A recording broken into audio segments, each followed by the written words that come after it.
Antes de começar, vamos fechar os olhos, por favor.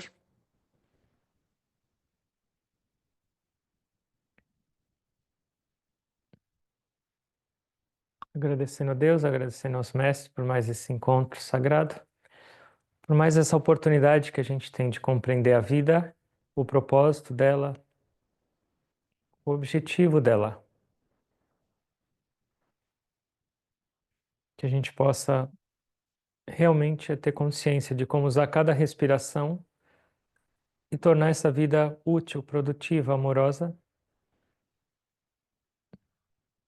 e exitosa.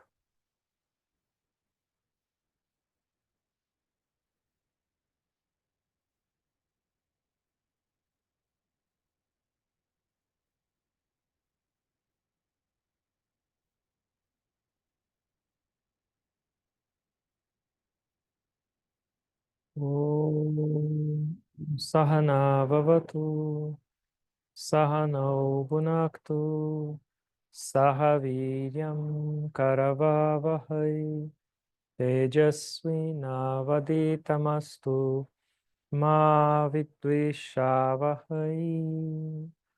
Om Shanti Shanti Shanti.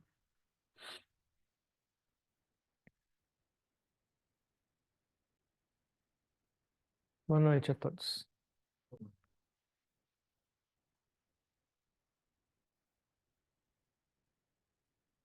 Na semana passada a gente conversou um pouco sobre uma das partes dessa viagem que eu fiz para a Índia, que foi para na Kumbh Mela. Depois disso tiveram vários outros pedaços da viagem. E a última parte foi um evento único na história da Kriya. Todos os monges do mundo inteiro se reuniram no monastério, só os monges. A gente foi para um ashram no meio da floresta, na Índia Central, e tinham aproximadamente 100 monges. Monges e monjas. Então foram 12 dias de interação com o Guruji nesse local. Então tinha todo dia atividade, a gente ia caminhar na montanha, e palestras e discussões. Foi lindo, foi uma experiência única. Mas teve também uma outra experiência que foi muito interessante e muito inspiradora. Uma das monjas que vive no Texas, ela é americana. Ela já estava há um certo tempo num tratamento de câncer. E ela já estava. Os médicos já não tinham mais condições de fazer nenhum tratamento. Então ela já estava num momento de aguardar. E a condição física dela não estava muito boa, deteriorando. Só que quando teve esse convite, ela falou: Eu vou. Todo mundo fala: Você tem certeza? Eu vou. Então, ela também esteve presente lá nessa reunião monástica e a presença dela trouxe uma alegria muito grande para o Guruji e para todos. Alguns monges não foram, porque tiveram alguns imprevistos. E ela, com esse imprevisto, foi. Ia para todas as caminhadas com a gente. Com a muletinha dela, ia tomar banho no rio, seguia, normal. Nada, você não via nada. E aí um dia o Guruji, num dos satsangas com ele pediu para ela sentar do lado dele. E ele falou: Você está aqui, você fez esse tremendo esforço, estou muito feliz, então eu queria que você compartilhasse um pouco da sua vida com todos, porque nem todos conhecem sua vida. Conhecem você como Swami, mas da sua vida não. Então, e ela ficou super sem graça. Aí o Guruji falou: Então primeiro fala como você veio na cria. E ela começou a contar a história dela, como ela chegou na cria. E aí falou: Agora conta como você veio parar no caminho monástico. Ela começou a contar. Eu era casada, Depois, em 2014, meu marido faleceu, e aí eu comecei a direcionar minha energia para isso, e ela fazia graça. Aí o Guruji veio, me deu esse susto, esse negócio de ser monja, e não tinha mais o que fazer. E aí, tipo uma conversa bem leve. E aí chegou, ela gostava muito de Lao Tse. Então ela chegou para o Guruji e falou assim, um dia, Baba, por que você não escreve sobre Lao Tse, sobre tal? Aí ele virou para ele e falou, por que você não escreve? Ela levou a sério e escreveu um livro. E sem ela saber, nessa reunião monástica, o livro dela foi publicado. Então lá na frente o Guruji também lançou esse livro dela. Eu não sei, chama o Tao sob a luz da Kriya Yoga, alguma coisa assim. E aí chegou a última parte dessa conversa, dessa discussão. E o Guruji falou: você sabe, todo mundo sabe, você está no estado terminal. Qual é o seu sentimento? Ele não falou assim, mas assim, era basicamente falta pouco. Qual é o seu sentimento? Como você responde a isso? E ela abriu um sorriso, isso, extremamente sereno, e falou: eu nunca tive tanta paz. Normal, estou tranquila e pronta. Mas assim, extremamente serena. E todo mundo observando e escutando. E esse lugar que a gente chama Amarakantak. E ele é um lugar extremamente sagrado. Esse rio é considerado mais sagrado que o rio Ganges. O rio Ganges é dito que quando você entra nele, seus pecados são purificados. Mas Amarakantak, esse rio chama Narmada. E é dito que se você olha para esse rio, você está purificado. E tem muitos santos, monges. Nessa conversa que ela estava falando sobre esse momento final dela, ela falou: e esse lugar é tão sagrado, seria uma ótima se eu morresse aqui. Ela fazendo uma graça, um humor daquele momento. Aí acabou, voltou. Isso, a gente ficou mais alguns dias lá. Assim que ela voltou para os Estados Unidos, chegou nos Estados Unidos, começou a cair. A saúde dela piorou, piorou, piorou. Nos últimos dias agora ela estava em silêncio, acamada. E hoje, agora vindo do aeroporto para cá, eu recebi a mensagem que ela partiu, que ela seguiu a jornada. Mas se a gente pensar nesse estado mental, será que é um momento de sofrimento? Ou será que é um momento de tristeza? Ou será que ela estava plena e pronta e feliz, consciente já do que esperava ela mais para frente? Será que talvez não é uma perspectiva de uma recompensa? E uma outra coisa, esse momento, que a gente chama de morte, é o momento mais desafiador para todos os seres, normalmente, não é? Seja nossa ou dos outros que a gente ama. E esse momento, por exemplo, ela estava rindo e ela estava serena e falando. Nesse momento, você não dá para disfarçar. Você não pode fingir que você está pronto e feliz. Não tem como. Você falar eu estou bem e você não está bem. Ou você está pronto e consciente ou não. E nesse caso, ela estava extremamente pronta. Então, isso é realmente inspirador, porque isso é a prática de espiritualidade. Eu medito, eu preparo, mas como eu lido e como eu reajo com as situações desafiadoras da vida? E aqui não era nem da vida, era da morte. Mas qual é o meu grau de estabilidade? Qual é o meu grau de compreensão da vida e da morte? Isso é realmente espiritualidade. Eu posso entoar mantra, eu posso usar uma roupa laranja, eu posso usar um rosário, mas qual é o meu grau de espiritualidade? Qual é a minha maturidade? Como eu respondo aos desafios que o mundo, que o dia me oferece, me coloca. E esse é o maior deles. O Guruji e vários mestres falam que a vida inteira é uma preparação para esse momento, para a morte. Você fala, o quê? Eu vivo para morrer? Porque não é uma morte. E a compreensão disso e a experiência disso é o que realmente diz sobre o nosso nível espiritual. Ele fala que durante a vida você está estudando e se preparando, meditando, escutando, tentando, mas aí chega a prova final.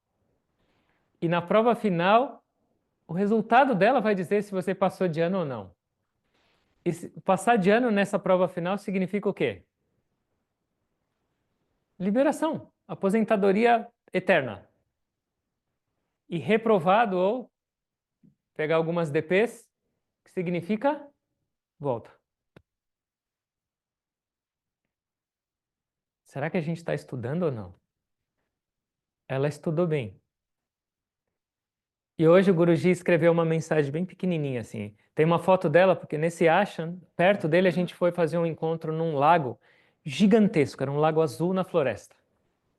E aí tem uma foto dela apoiada numa árvore, no eucalipto, alguma coisa, e esse lago lindo por trás.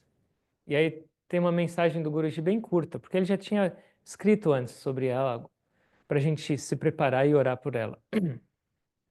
Então, ele falou, nossa Swami Shuddhata Manandaji, hoje voltou para os braços do Gurudev. Não é ela morreu, ou ela faleceu, ou ela nos deixou. Para onde ela foi? Voltou para os braços do Gurudev. E se alguém volta para os braços do Gurudev, é um momento triste? O nosso sentimento é de alguma tristeza, é alguma coisa de perda, todos nós, mesmo não conhecendo ela. Porque a gente ainda não tem a capacidade, ou ainda não desenvolveu a capacidade de digerir ou compreender esse momento como deveria ser compreendido. E viver dessa maneira. Não só... Teoria não adianta. É a compreensão e a experiência disso.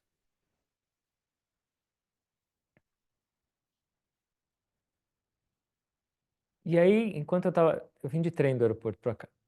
E aí no trem eu estava pensando sobre ela e nesse momento, e aí lembrando dessa situação, de como ela foi inspiradora para todos nós nessa reunião monástica e deixou a marca final dela, foi o último ato, a última cena dela.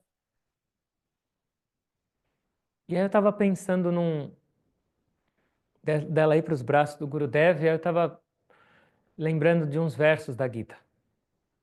No capítulo 8, o número, qual é o número do verso? É o verso 5, 6 e 7. Nesse primeiro verso 5 ele fala Antakale chamam evan smaram muktva kalevaram yat prayati samad bhavam yati nastyatra samshayaha. Aquele que pensa em mim na hora da morte certamente vai chegar a mim quando deixar o corpo. Essa é a afirmação de Deus falando. Aquele que pensar em mim na hora de partir, chega a mim.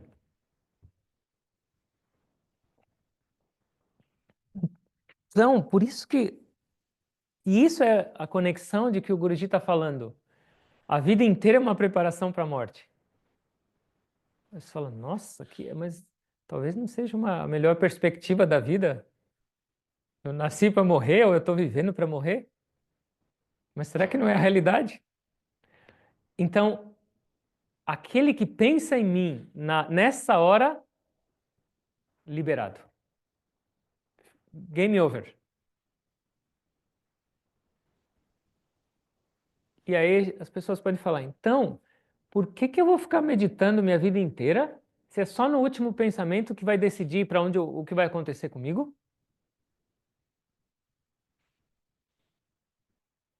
Quando chegar a hora, Deus, pronto. Será que dá? Tem uma história de um Brahmani, que era uma pessoa de uma casta lá da Índia, e ele era muito devoto, muito sério, muito dedicado.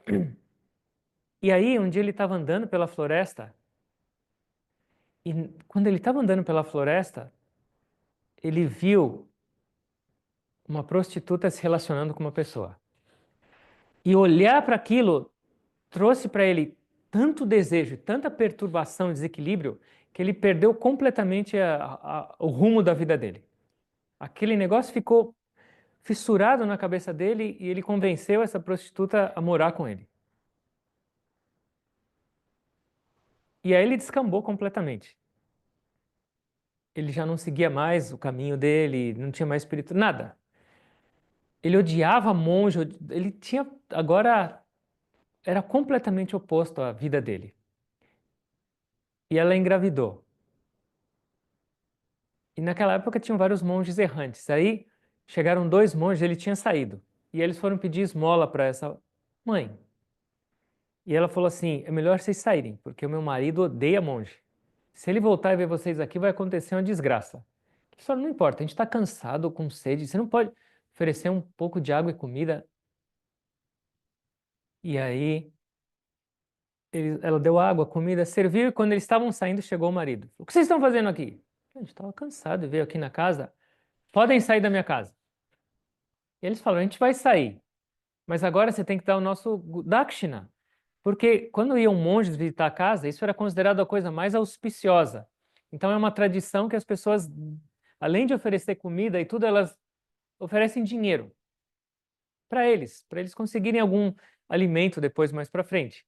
E eles falaram: sim, a gente sai da sua casa, mas cadê o nosso dakshina? Aí ele ficou mais louco ainda. O quê? Vocês vieram aqui sem ser convidado, comeram na minha casa e agora querem dakshina? Eu não vou dar dinheiro. Eles falam: alguma coisa você tem que dar. Então nós vamos fazer o seguinte: ao invés de você dar dinheiro para a gente, porque você não vai fazer, uma coisa você tem que fazer. Sua esposa está grávida.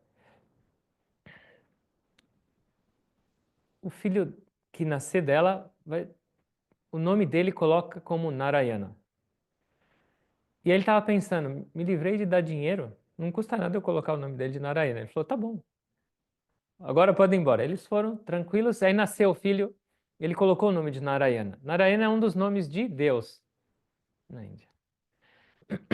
E aí, esse filho trouxe um apego extremo para ele. O tempo inteiro ele só pensava nele. Narayana, ele era uma pessoa não tão agora honesta.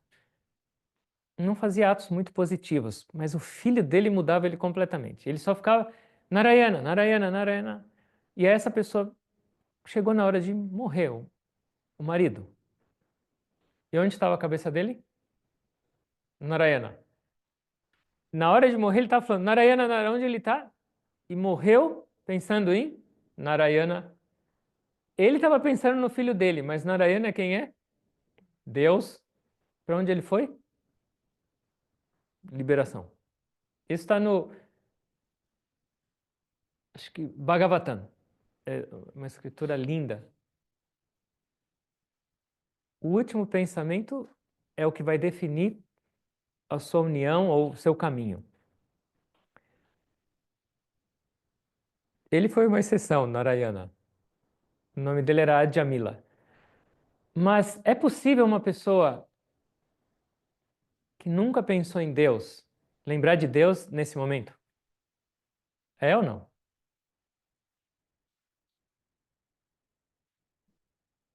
Talvez a pessoa fale: ai meu Deus, mas esse não vai funcionar. É o seu sentimento, é onde está a sua mente nessa hora. Então parece uma perspectiva fácil. Só isso? Então eu vou lembrar disso e quando chegar a hora eu. Primeiro, que não é tão fácil assim. E segundo, por exemplo, onde está o seu pensamento agora? E por que essa pergunta? Alguém de nós sabe quando vai ser o último momento?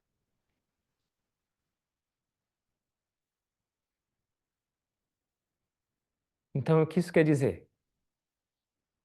Se para eu me libertar, eu tenho que pensar em Deus nesse último momento, e eu não sei quando é o último momento, ele segue no próximo verso, Yam yam vapi smaram mavam tyajachante kalevaram tam tam eivati kaunteya sada tadbhava bhavitaha.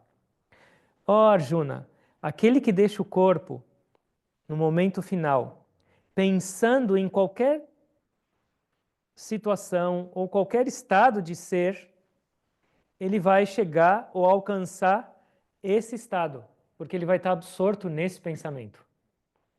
Então a primeira é, aquele que pensar em Deus se liberta. Mas não é só isso. Se você não estiver pensando em Deus e estiver pensando em qualquer outra coisa, a sua vida vai ser direcionada para esse seu último desejo.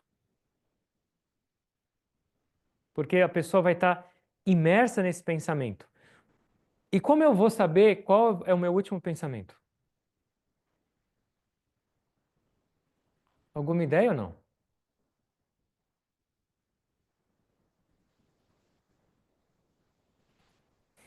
Aquilo que você mais pensou na vida.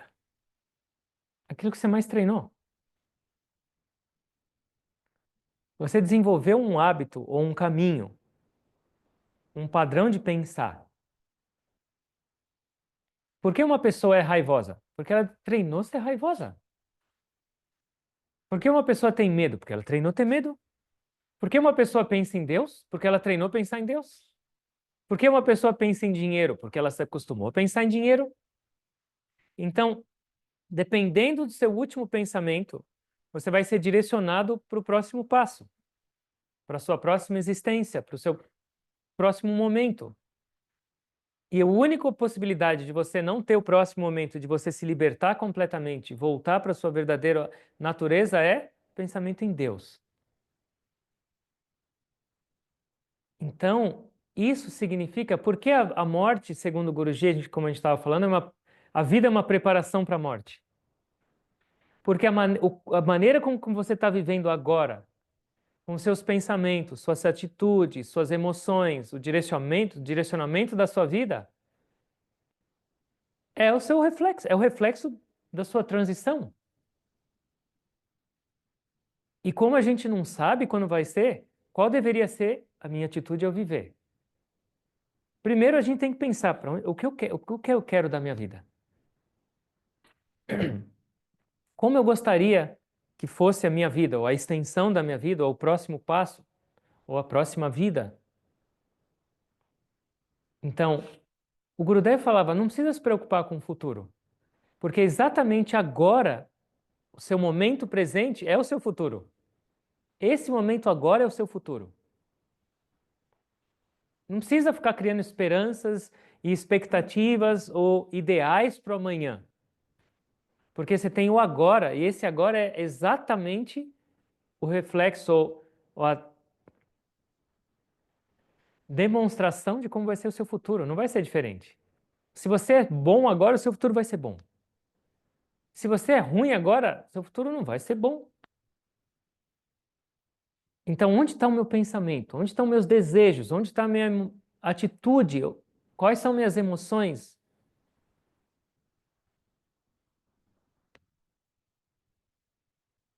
Algo para a gente pensar. Se essa fosse minha última respiração, para onde eu ia? E não é se, pode ser.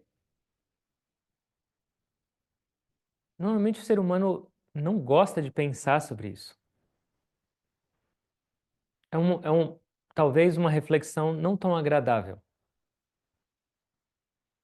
Mas não é a realidade da vida? E se isso é realidade, não tem como escapar disso. Será que não seria melhor eu compreender e eu trabalhar para que isso não seja um momento de medo, de sofrimento, ou de angústia, ou de preocupação? Mesmo se eu não sei quando vai ser, mesmo se eu sou jovem e tenho saúde, eu penso nisso, eu fico com medo. Será que não seria uma oportunidade essa vida para eu aprender, refletir, amadurecer e passar de uma maneira completamente diferente. E isso é o caminho espiritual, e é isso que os mestres o tempo inteiro convidam a gente. O que é meditação? É uma experiência parcial de morte. A gente está meditando, se elevando além de consciência corporal, além dos pensamentos, para se conectar com quem? Com a bem-aventurança de Deus. Uma pessoa que medita, segundo o Guruji, uma pessoa que realmente é firme na meditação, ela já sabe.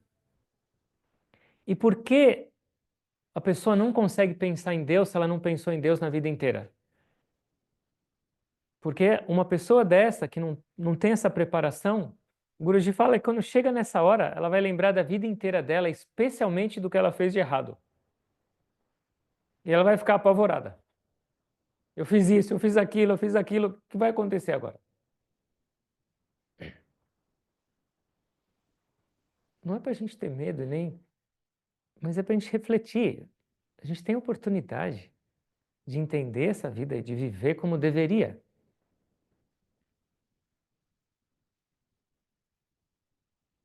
E aí ele vai para o último verso, que é um dos mais lindos de todos. Tasmat sarveshu kaleshu mam anusmara yudhyatya mayar pitamano buddhir mam evaishasya samshayam.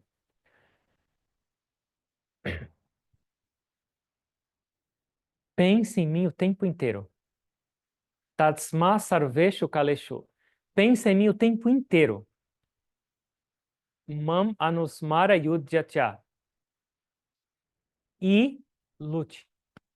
Pense em mim o tempo inteiro e lute.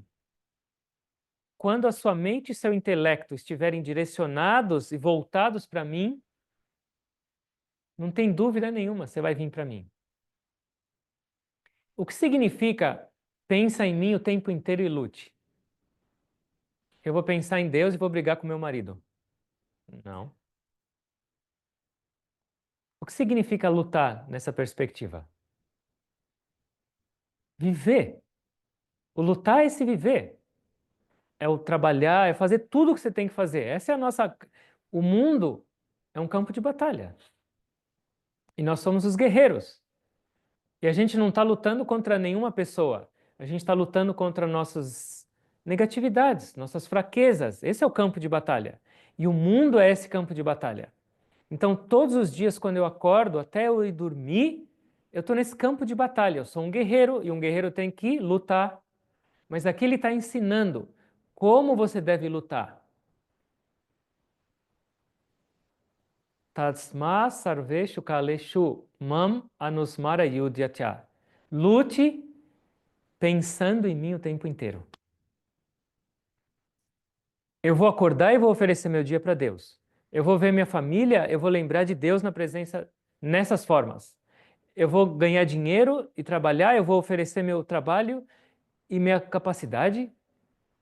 Todo o tempo da minha luta diária é uma oportunidade, uma possibilidade, uma chance de eu me conectar. E isso não é porque Deus vai ficar mais feliz ou infeliz se eu lembro ou esqueço, mas isso é para quem? Para nós mesmos. Vida espiritual não é só alguns minutos de olho fechado meditando. Vida espiritual é isso. Tasmat sarveshu kaleshu man anusmara yudhyatya. Sarveshu é tudo, kaleshu é tempo. O tempo inteiro. E isso é uma referência para cada um de nós. Como eu estou? O quanto eu lembro e o quanto eu esqueço. Será que eu tenho esse luxo de ficar esquecendo? Porque se nesse momento de esquecimento for a minha viagem, eu esqueci dele, eu estou lembrando do quê? E para onde eu vou?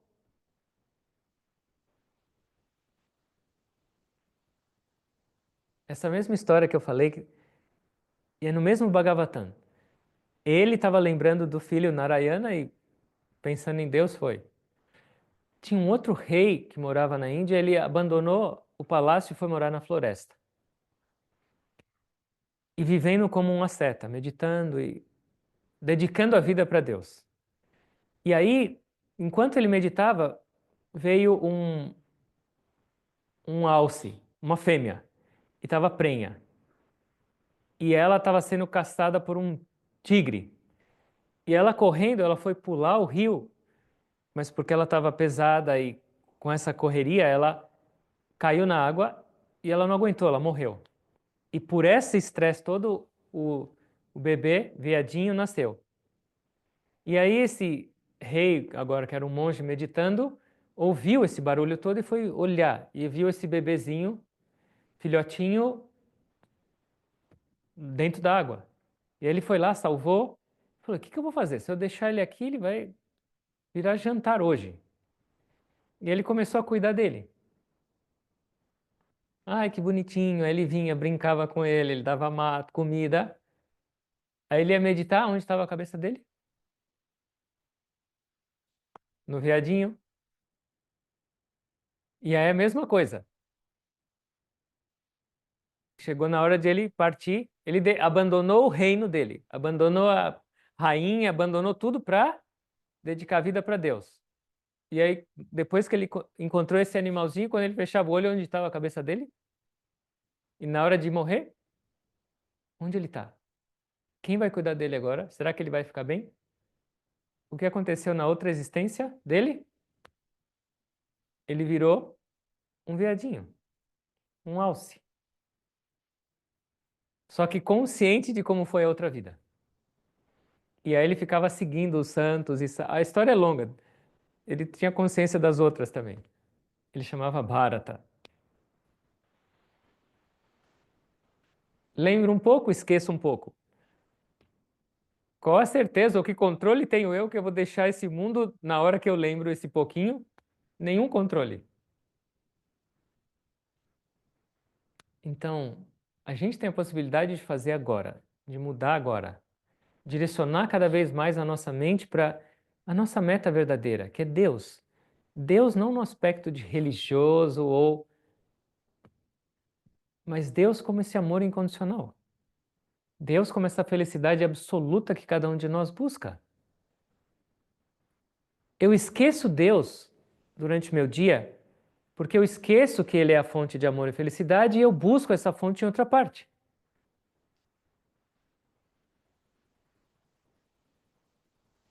Direcionar cada vez mais nossa mente e o intelecto para Ele. E aí, essa é a garantia, é a promessa. A gente não precisa pensar muito para frente em anos, em meses.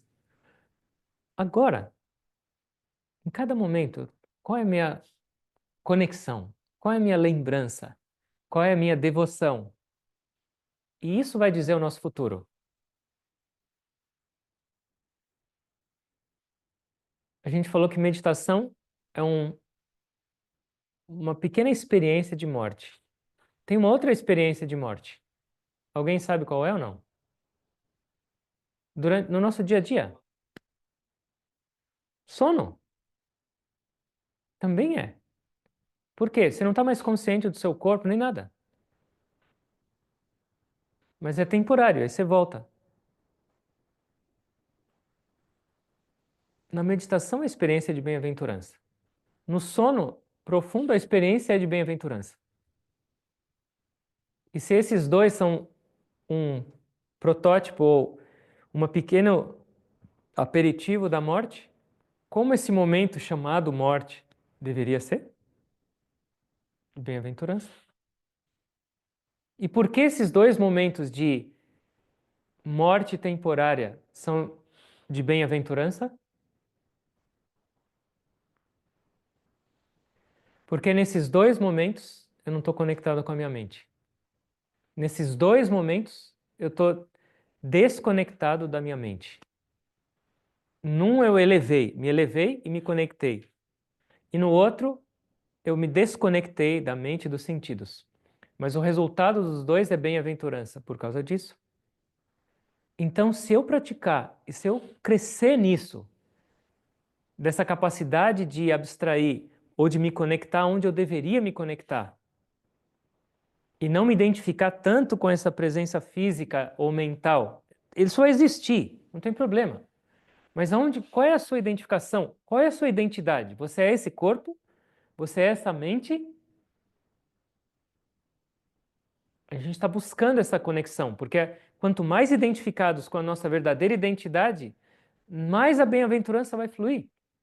E se eu já estou conectado e sinto bem-aventurança, qual a diferença vai fazer se eu tenho esse corpo ou se eu não tenho? Não é deixá-lo, não é ignorá-lo. Eu tenho que cuidar, eu tenho que viver bem.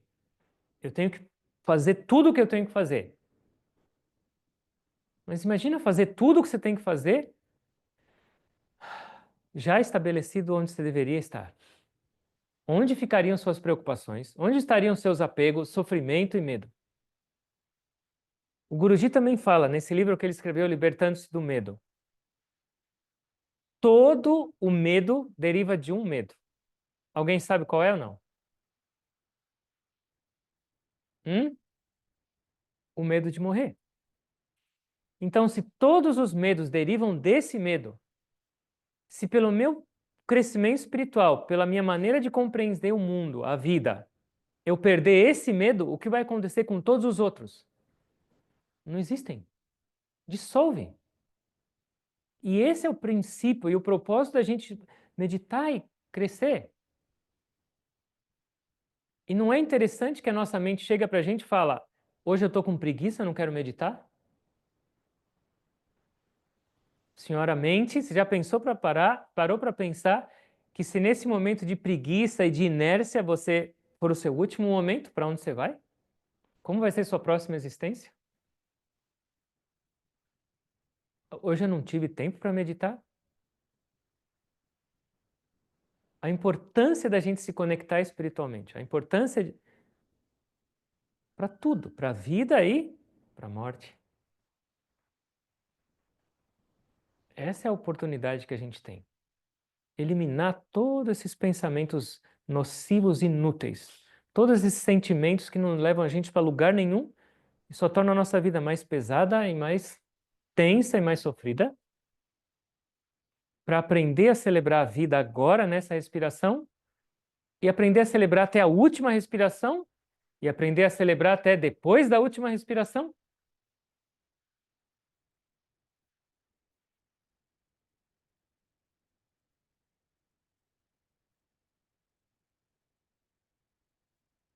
Inspiração da Swami Shuddhatananda.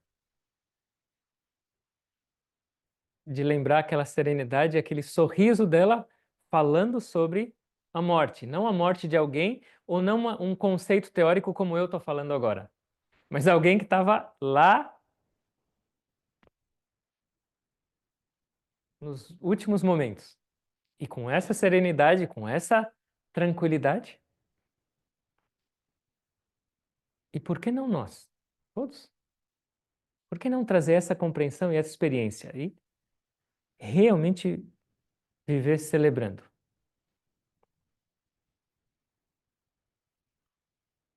Certo? Para refletir. A gente pensa só na vida, mas os mestres falam que refletir sobre a morte traz uma grande maturidade espiritual e uma consciência diferente ao viver. Porque se eu tenho essa convicção, começa a vir história na minha cabeça, tinha uma outra pessoa e ele tinha uma família maravilhosa. Tinha dinheiro, uma esposa super amável, agradável, linda, filhos felizes e saudáveis. E aí tinha um guru que estava sempre feliz. E claro, mesmo com essa família e com tudo, altos e baixos, como a gente tem, e às vezes ele ficava bem, mal. Mas esse guru estava sempre rindo, ele não tinha nada, sempre feliz. E aí essa pessoa ficou com a pulga atrás da orelha. Ele falou, ele deve fingir que ele fica com essa bem-aventurança para alguém talvez dar dinheiro, ou para alguém se curvar para ele. E aí ele falou, mestre, posso fazer uma pergunta? Essa sua felicidade é verdadeira ou você fica sorrindo para mostrar para os outros que deve ser feliz? Isso é sincero? O tempo inteiro você está assim? Aí o mestre olhou para ele e falou, não respondeu nada. Ele olhou e falou assim: posso ver sua mão? E ele estava pensando, o que tem a ver minha mão com a resposta? Ele olhou a mão dele e fez uma cara ainda pior e segurou a mão dele. O que foi? Ele falou, eu tenho uma notícia para te dar. Você vai morrer em 7 dias. Caiu desmaiado no chão. E aí ele levantou e foi embora, cambaleando. Chegou em casa nesse estado. E aí o guru continuou. E aí ele foi lá e ficou deitado no quarto. Os dias passavam e a esposa viu que ele estava realmente estranho. Que ele foi lá, se ajoelhou nos pés dela e falou assim: Perdão! Meu Deus, por que eu fiz isso? Aí ela estava: Você tá louco? Você bebeu antes de vir para casa? O que que você está fazendo? Eu sei que várias vezes eu te tratei mal, eu te magoei, eu não fui amável, eu não respeitei. Eu falei, por que você tá. Aí acabou de fazer isso para ela, foi lá abraçar os filhos e levou os filhos para brincar e fez isso. E aí começava a lembrar: Nossa, eu fiz mal para essa pessoa. Ligava e não quis comer, não quis fazer nada. Ele só queria lembrar e ajustar e aí a esposa foi conversar com esse, porque ele era o guru da família. A esposa foi conversar com ele no quinto ou sexto dia. Ela falou: Mestre, eu queria te perguntar uma coisa. O que aconteceu com ele que depois que ele voltou daqui ele está nesse estado? Ele não come, ele está parecendo louco, fica pedindo desculpa, abraçando todo mundo. Eu nunca vi ele desse jeito. Ele falou: Traz ele para cá. E ela chamou ele, foi lá. Não sei. Ah, não, porque no último dia ele deitou na cama e falou: Agora eu vou esperar. E aí o guru chamou ele. Ele falou: Meu filho, tá pronto ou não? Ele falou: Tô. Falou: Posso te perguntar uma coisa? Nesses últimos 6 dias, você conseguiu ficar nervoso com alguém? Ele falou: Você tá louco? Eu só tinha 7 dias. Você acha que eu ia ter tempo para ficar nervoso com alguém? Nesses últimos 6 dias, você discutiu com a sua esposa? Ele falou: Que pergunta? Esse tempo tão curto, por que que eu ia perder meu tempo criando confusão? Alguma confusão no trabalho? Alguma tristeza? Ele falou: Nada. Eu só pensava, eu tenho 7 dias, eu preciso aproveitar o máximo para fazer tudo o que eu posso. E ele falou assim, então, dessa maneira, como foram seus últimos 6 dias antes desse dia final? Ele falou, plenos, feliz, eu não tive um momento de preocupação, nem nada, eu só estava pensando em fazer o bem. E aí o guru falou para ele, eu queria te falar uma coisa, 7 dias é um símbolo de completude. 7 dias da semana. Então, é um símbolo. Eu só queria te dizer que um dia você vai nascer e um dia você vai morrer. Não eram 7 dias de verdade. Você me fez tudo isso para quê? Para que me enganar e para que me dar esse susto? Falou, não, essa foi a maneira de responder para você a sua pergunta inicial. Você me perguntou se eu era feliz o tempo inteiro ou se eu estava fingindo. Da mesma maneira que você não fingiu e você estava pleno esses 6 dias, porque você estava pensando na morte. No próximo dia, um abraço. É a mesma maneira com que eu vivo. Todos os dias que eu acordo, eu penso: esse talvez seja o meu último dia. Por que eu vou ser ranzinza? Por que eu vou arrumar confusão? Por que eu vou pensar negatividade? Por que eu vou trazer sofrimento para mim e para o mundo? Se é o meu último dia na Terra, por que eu não vou viver plenamente? Ele falou para ele: entendeu agora? Tá clara a resposta?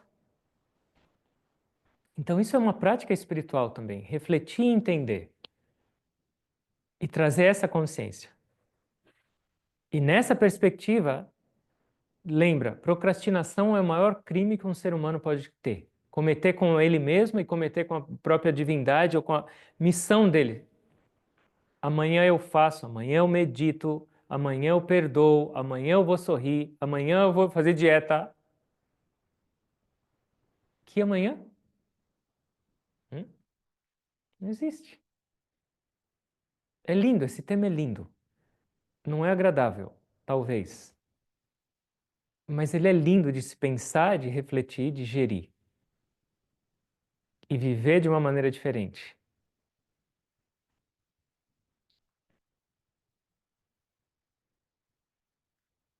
Nós vamos fechar os olhos agora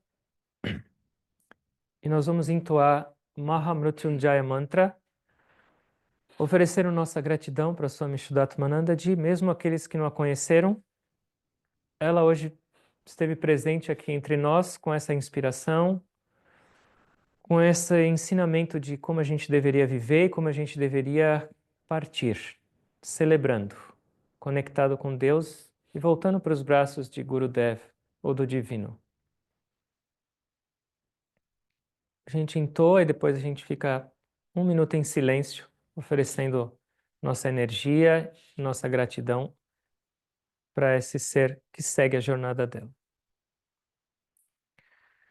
Om Trayambakam Yajamahe Sugandhin Pushtivardhanam Urvarukamiva Vandanam Mrutyurmukshiyamamrutat Om Trayambakam Yajamahe Sugandhin Pushtivardhanam Urvarukamiva Vandanam Mrutyurmukshiyamamrutat Om Trayambakam Yajamahe Sugandhin Pushtivardhanam Urvarukamiva Vandanam Mrutyurmukshiyamamrutat Om Trayambakam Yajamahe Sugandhin Pushtivardhanam Urvarukamiva Vandanam Mrutyurmukshiyamamrutat Om Trayambakam Yajamahe Sugandhin Pushtivardhanam Urvarukamiva Vandanam Mrutyurmukshiyamamrutat Om Trayambakam Yajamahe Sugandhin Pushtivardhanam Urvarukamiva Vandanam Mrutyurmukshiyamamrutat Om Trayambakam Yajamahe Sugandhin Pushtivardhanam Urvarukamiva Vandanam Mrutyurmukshiyamamrutat Om Trayambakam Yajamahe Sugandhin Pushtivardhanam Urvarukamiva Vandanam Mrutyurmukshiyamamrutat Om Trayambakam Yajamahe Sugandhin Pushtivardhanam Urvarukamiva Vandanam Mrutyurmukshiyamamrutat Om Trayambakam Yajamahe Sugandhin Pushtivardhanam Urvarukamiva Vandanam Mrutyurmukshiyamamrutat Om Trayambakam Yajamahe Sugandhin Pushtivardhanam Urvarukamiva Vandanam Mrutyurmukshiyamamrutat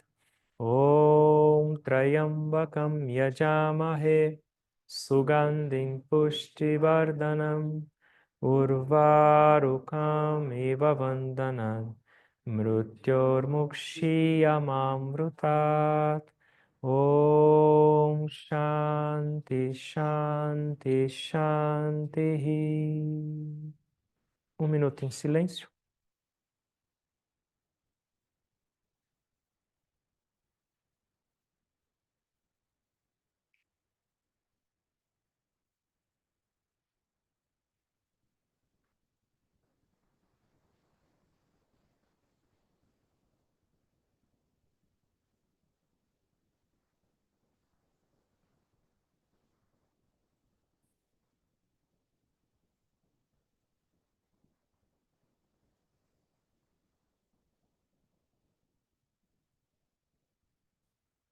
Tasmat sarveshu kaleshu man anusmara yudhyacha mayarpita manobudhir mamevaishasya samshayam.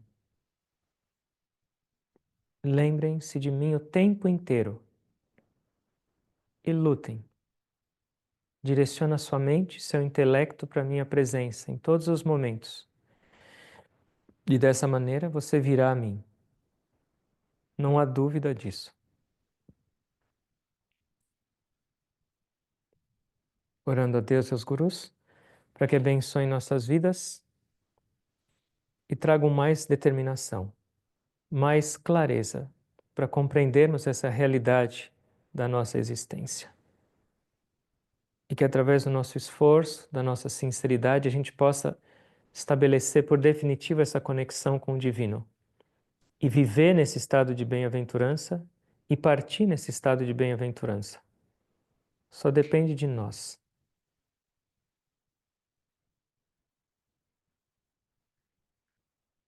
Orando a Deus e aos gurus, para a jornada da Swami Shuddhattamaనంdaji e tentando perceber essa presença divina em cada um de vocês, eu me inclino a todos com gratidão.